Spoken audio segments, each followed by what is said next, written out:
Ils veulent donc faire sortir une connerie sous prétexte que Maurice Kamto ne peut pas se présenter, et ils voudraient que des gens soient tellement découragés au point où, quand on va dire qu'il est disqualifié, tout le monde va dire vraiment patience, papa, et tout.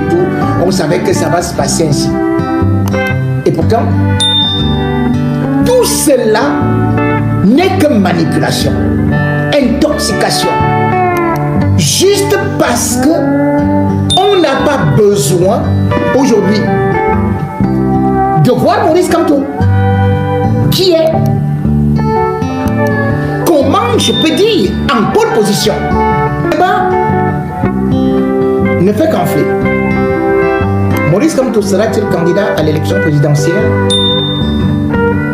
La seule préoccupation du RDPC, ou plutôt du régime Biya, c'est d'empêcher le candidat, l'un des candidats de l'opposition, ou alors celui qui est beaucoup plus percutant en ce moment, qui est beaucoup plus populaire, de se présenter à l'élection présidentielle.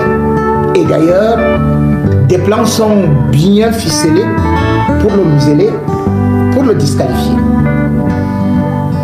Maurice Kamto, cependant, n'est pas du genre à reculer. Avec son associé Jean-Michel Niquieux, eh bien, il multiplie les sorties. Loin de décourager leurs militants, ils sont plutôt reboostés. Puis, l'élection, c'est aussi psychologique. Le combat engagé par des gens comme Atanganji pour essayer de démobiliser, ou alors les plans qui sont en train de vouloir juste concocter pour disqualifier Maurice Kamto sont tout simplement illégaux. Et d'ailleurs, les évêques ont commencé à le décrier, à le dénoncer. C'est donc à vous, population. C'est à vous qui voulez aussi le changement. C'est à vous de mettre la pression. Parce que souvent, ils ont profité du fait que l'homme camerounais, disait-il, est un peu ne sait pas revendiquer ses droits et est prêt à fuir, d'autant plus que nous avons notre formule si chère. Je vais voir mes enfants grandir. Octobre n'est plus loin. Et bien évidemment, il y a déjà des choses qui sont bien ordonnées. Déjà en exclusivité, je vous annonce que non seulement le corps électoral, voilà, Biya va rester dans son village, en Bomeka, jusqu'à mai, puis se fera rebooster un peu pour présider le défilé. Le corps électoral sera convoqué en juillet. L'élection présidentielle, aux dernières nouvelles, et selon la dernière réunion, Paul Biya a validé pour le 12 octobre. Mais, de ce 12 octobre, le plan du régime, et ça il faut qu'on vous le dise, est que Maurice Kamto ne sera pas partant. Ils ne sont donc pas en train de s'amuser. Ils sont en train de tout faire pour le bloquer. Ce sera donc une occasion pour eux de créer peut-être une crise préélectorale. Parce que peut-être ils se disent que, à la façon qu'ils ont attrapé Maurice Kamto et même tout son directoire pour aller jeter à Kondengi, qu'ils vont aussi le faire en 2025 et il n'y aura rien, puisque la formule aussi est connue, bien carbonal d'homme takbo. On fait souvent comme ça et rien n'arrive. Je vous avertis donc par rapport aux informations crédibles que j'ai. Je le répète, corps électoral qui sera convoqué en juillet. Et l'élection présidentielle qui sera le 12 octobre.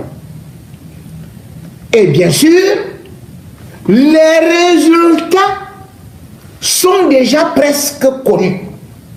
Mais entre-temps, la mobilisation que vous avez faite et la pression que vous mettez font de telle sorte qu'aujourd'hui, ils sont en panique.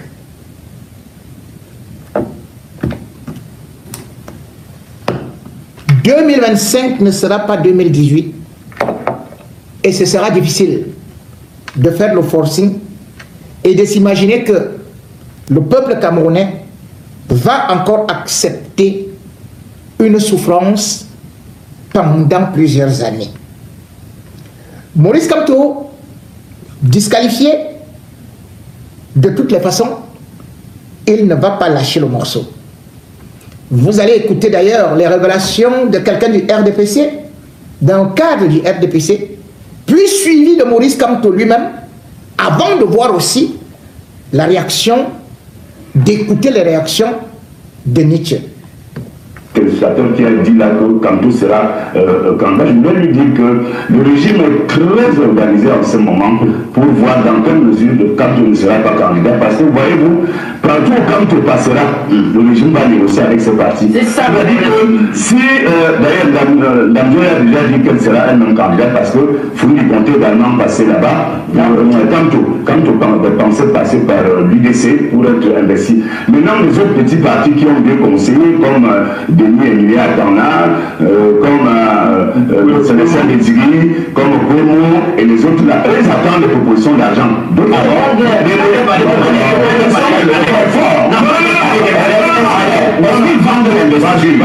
donc c'est là où le RDPC est fort parce que le RDPC est en amistad.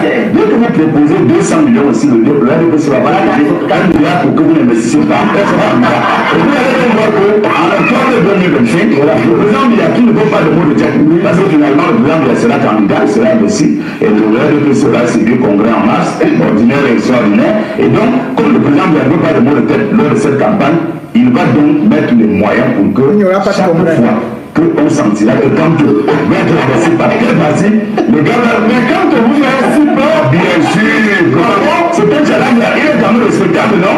Bernard Owenard, vous êtes homme politique du côté du R, le grand R. Vous êtes donc... le R, c'est quoi? Le grand R. Des gens qui nous suivent au Mali, c'est le parti au pouvoir, le RDPC. Quand vous avez suivi les résultats, par exemple, dans le Fundi, moi je connais deux arrondissements, notamment Yaoundé 6e et Yaoundé 2, où le MRC a sérieusement tabassé le président Biya lors de l'élection présidentielle. Je parle seulement de Yaoundé. Ça dit que c'était très serré, c'était très difficile. Et il y a même des arrondissements où le Maurice Kamto était très loin de Paul Biya, très loin, à Yaoundé. Donc c'était clair que si on allait à l'élection, si le MRC allait à l'élection de 2020, je vous assure que le MRC aurait eu des mairies à Yaoundé et de nombreux conseillers municipaux dans les 7 arrondissements. Je parle seulement de Yaoundé. Je ne parle pas de Douala où des gens comme Jamen ou Ndoki ont été pratiquement laminés parce que les nuits, ils sont tellement aujourd'hui aux avoirs qu'ils se demandent qu'est-ce qu'ils ont fait à Kanto pour qu'ils leur enlèvent ce privilège d'être député, d'être maire. Monsieur le Président, on croit qu'on veut faire cela, on veut conditionner le Conseil constitutionnel ou les CAM en disant que oui, vous ne devez pas accepter la candidature de Kanto. Mais là, ce serait une violation de la loi. Et les gens veulent ouvrir la boîte à Pandore. Et si vous ouvrez la boîte à Pandore, qu'ils ne soient pas étonnés qu'un monstre puisse sortir de la boîte à Pandore. Oui. Monsieur le Président, une autre pétition, je vous lance parce que la question est cruciale. Nous avons commission d'informer et d'édifier l'opinion publique. Je suis en train de vous répondre. On doit dire clairement que le candidat d'élection présidentielle est présenté par une partie qui a des représentants à l'Assemblée pour nous les conseils. En l'état, le MRC n'a pas de représentants à l'Assemblée et depuis les élections de février 2020, le MRC n'a pas de conseils municipaux. Sur quelle base, donc sur quelle idée juridique le MRC peut, parce qu'il est question pour nous de comprendre et d'édifier l'opinion. Il n'est pas question de tomber dans le... Bon, merci. Je m'attendais à ce que, en bon journaliste que vous êtes, vous me posiez d'abord la question, est-ce que le MRC a des élus? Bon, au lieu de ça, vous avez conclu comme tout font tous les autres. Vous avez décidé que non, vous n'avez pas de marché. C'est là l'erreur et le mensonge qu'on distille dans les réseaux sociaux sur le plateau de télévision part de là. Pourtant, je l'ai dit, pourquoi est-ce que moi, quand je parle, personne ne m'écoute? J'ai dit que nous avons des élus, pourquoi vous ne voulez pas accepter ça?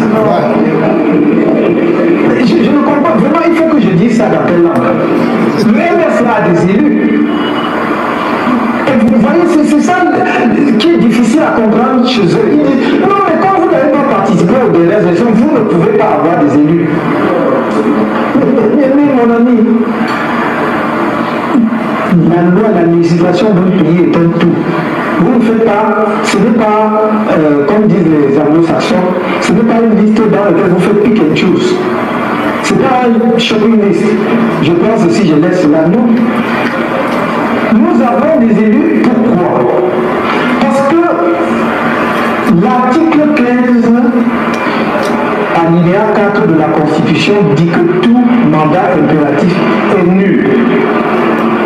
Tout mandat impératif est nul. Et cette disposition a une histoire. Demandez à ceux qui étaient là lorsqu'on a adopté la Constitution de 1996.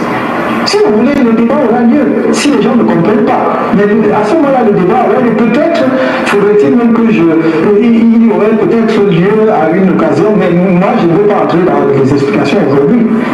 Si les Camerounais ne peuvent pas me croire, me faire confiance à mon parti, qu'on a examiné la question, que nous ne sommes pas des gens qui se lèvent et font du n'importe quoi, alors libre à eux. Mais s'ils préfèrent croire des communicants de partis politiques qui ont un agenda sur le plateau de télévision, qui balayent tout du revers de la main et qui disent n'importe quoi, libre à eux. Mais qu'est-ce que vous voulez que je dise?